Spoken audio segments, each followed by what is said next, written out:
Aminin ko, napasubo ako nung sinabi ko mga bagay na yon. Pero ang totoo, kasi simula ko palang matuto mag-surfing at horseback riding. Tapos sinabi mo sa kanila na tuturuan mo sila kahit hindi ka pa expert, nakakaya pinaasa mo lang sila sa wala. Paano, Doraemon? Pwede mo ba akong pairamin ng gadget para makapag-practice ako ng palihim? Okay lang naman, di ba? Ang daya mo, gusto mo lang magpasikat kaya naisip mong gawin yan. Yun yung totoo, di ba? Sige, kalilimutan ko na yon. Pero bilang kapalit, hindi ka na sasama sa amin, Nobita. Ikaw lang ang maiiwan. Huh? Sige na, Doraemon, pairamin mo na siya ng gadget. Sige na nga, heto na. Ang balance trainer! Gamit to, pwede ka mag-practice ng balance mo para sa sports gaya ng skiing, skateboarding, surfing o kaya horseback riding. Eh, isa lang naman itong caution eh. Tingnan mo muna yung ilalim niyan. May makikita ka dyan mga dial at switch. Oo, meron nga. Itatapat ko lang yung dial sa picture, tama ba? Hiramin ko lang to, ha? Salamat! Yehey! Yehey! Yehey! Yehey! Mukhang ang saya ni Suneo at sobrang excited pa siya. Ang galing-galing mo naman! Ayan! Ganyan nga! Madali lang, di ba? Ayos! Parang ayoko na sumama sa kanila doon. Yan na naman ang sinasabi mo. Kani-kanina lang excited kang sumama sa kanila. Eh kasi naman magmumukha lang akong kawawa kapag nagpasikat na si Suneo doon. Kung gano'n, edi huwag ka magpa-try. Galingan mo at gawin mo lahat ng mga kaya mo, Nobita. Madali lang yan sabihin sa'yo. Pero kay Suneo na yung balance trainer kaya lamang pa rin siya. Basta akong bahala. Nandito lang yung para sa'yo. Ito, tingnan mo. Ang galing mo talaga, Doraemon. Okay, susubukan ko na yung surfing.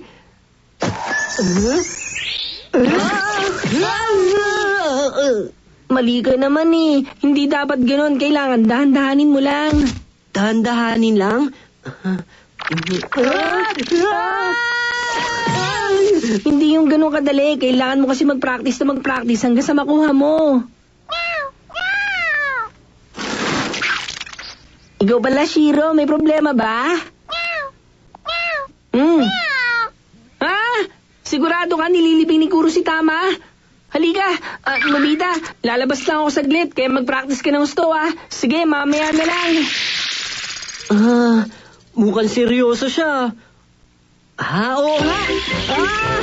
Kumupol ko, hindi ako mahulog.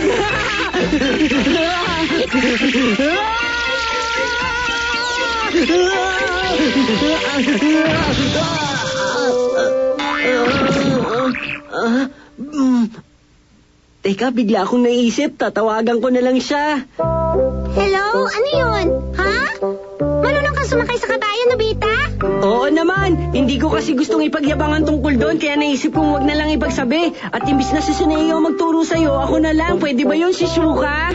Talaga? Kung kayong dalawa magtuturo sa akin, sigurado matututo akong sumakay ng kabayo. Sa susunod na apihin mo pa sila, mas talo ka malalagod sa akin. Sige, asahan mo yan. Akong bahala. Isiset ko na yung dial sa horseback riding. Okay, oras na para mag-practice ako ng todo.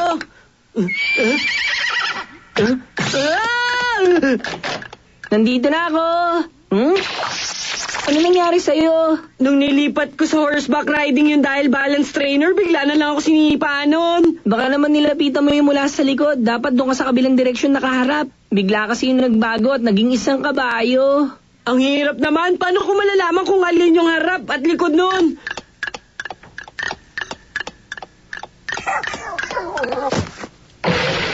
Ano ba yung naririnig kong tunog? Sino ba yung nag-iingay dito? Aba? At sino naman na nag-iwan ng kutsyon dito? Ay, naku, talaga naman. Sabi ko naman sa'yo, huwag mong paglaruan yun eh. Ano bang klaseng kutsyon yan? Mama, okay lang po ba kayo? Gadget mo ba yan, Doraemon? Ano po kasi, may dahilan kami kung bakit namin ginamit yun.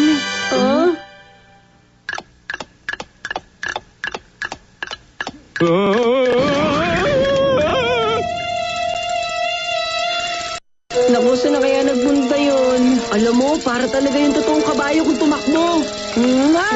Ayun! Tumatakbo siya ron! Tumigil ka! Nobita, dali, patayin mo na yung switch. Bilisan mo!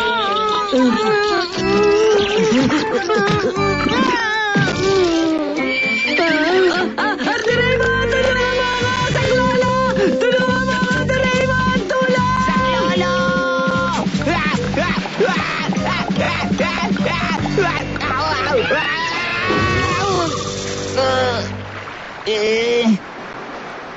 Mukhang nagkamali talaga ako nung nagdesisyon akong gamitin to. Kailangan ko muna matutunan kung paano magbalanse sa isang hayop na kalmado at hindi malikot gaya ng baka.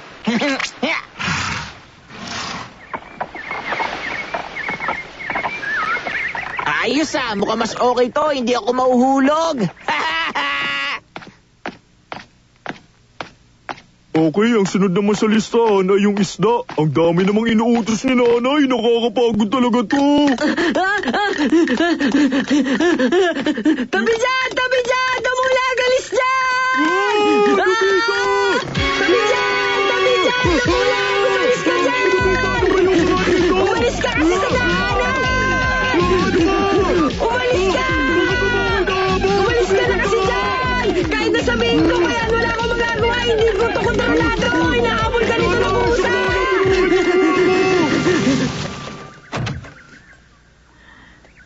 Kumusta ka na, Sineo? Mas marunong ka na bang mag-horseback riding ngayon? Aba, maganda yan! Hi po, Mama!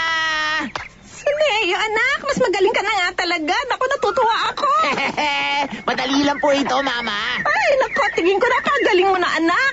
Nga pala, anong masasabi mo sa bagong damit ni Mama? Maganda ba? Opo, at ang ganda nyo pong tignan. Yung damit nyo matingkad na pula. Ha? Matingkad na pula? Kung ganun.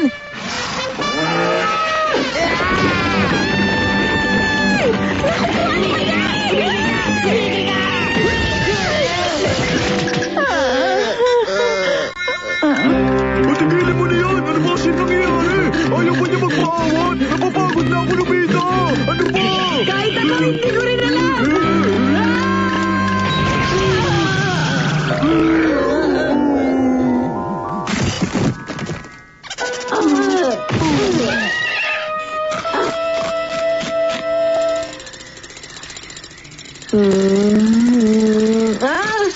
Pambihira. Grabe, pahamak ka talaga. Ay, hindi ko inakalang ganito ang mangyayari. Ha? Nabalian kasi ko kaya sa ibang araw ko na lang kayo iimbitahin sa Yojo Hanjima. Nang sa ganun naman, mas makapag-enjoy pa tayo ron. Ikaw din pala, Suneo? Anong ibig mo sabihin? Ba't ako rin? Ano kasi?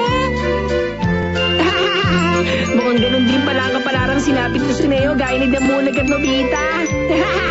Nakakatawa dito, no?